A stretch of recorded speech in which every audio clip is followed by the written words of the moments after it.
Hi, good morning, Chairman Phelan and committee members. My name is Elizabeth Meyers. I'm a lifelong Texan. I received my JD from the University of Texas, and I have spent my career practicing law in Texas. I am testifying in opposition to SBs 2045, 86, and 87 because they do not clearly state that non-discrimination ordinances are exempted. The only way to avoid legal fights about this is to explicitly include the exemption for NDOs in the bills.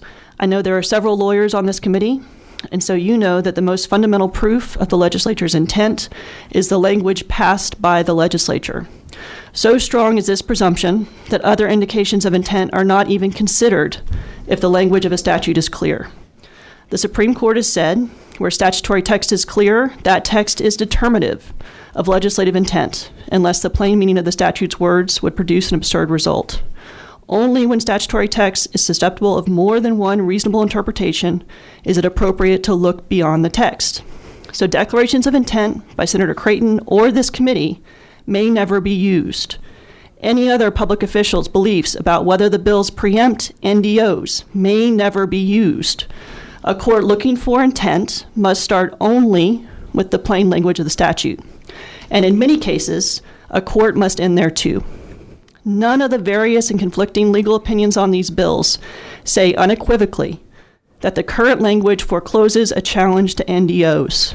No lawyer can in good faith tell you that. And we know that court challenges to NDOs under these bills, if they're enacted, are likely. NDOs are already being challenged by groups who object to equal opportunity for LGBTQ Texans. And to address an earlier question by you, Chairman Phelan, prior court challenges that failed do not foreclose new challenges under new statutes. These bills represent a new threat to NDOs because without the clear exemption language, the new law allows a new and different challenge. The legislature is presumed to mean what it says through statutes.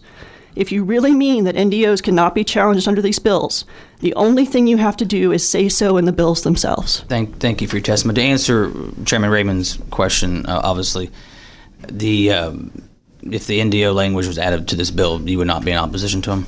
I would be neutral on these bills if the NDO language would be added back in. Thank you very much.